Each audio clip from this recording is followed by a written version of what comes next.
फैसलाबाद से मोहम्मद अशफाक मुगल। मरकजी जामे मस्जिद गोल में रमजान मुबारक के तीसरे जुमतुल मुबारक के इज्तिमा से करारदाद के जरिए हुकूमत से मुतालबा किया गया कि तयशुदा अमूर को मत छेड़ा जाए। तहफ़्फ़ुज़ ख़त्म नबूवत, तहफ़्फ़ुज़ नामूस रसालत के कानून में अगर कहीं तरमीम की गई तो पाकिस्तान की गयूर अवाम सड़कों पर होगी। उलमा कफन बांध कर क़यादत करेंगे।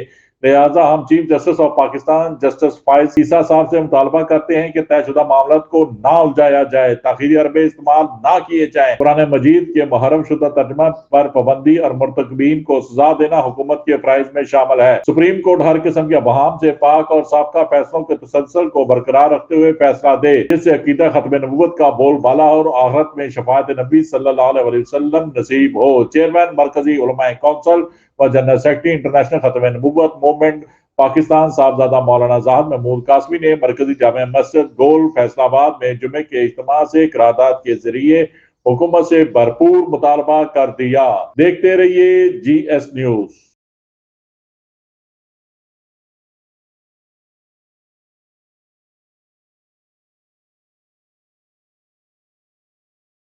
इस वीडियो को लाइक करें, हमारे चैनल को सब्सक्राइब कर बेल आइकन जरूर प्रेस करें।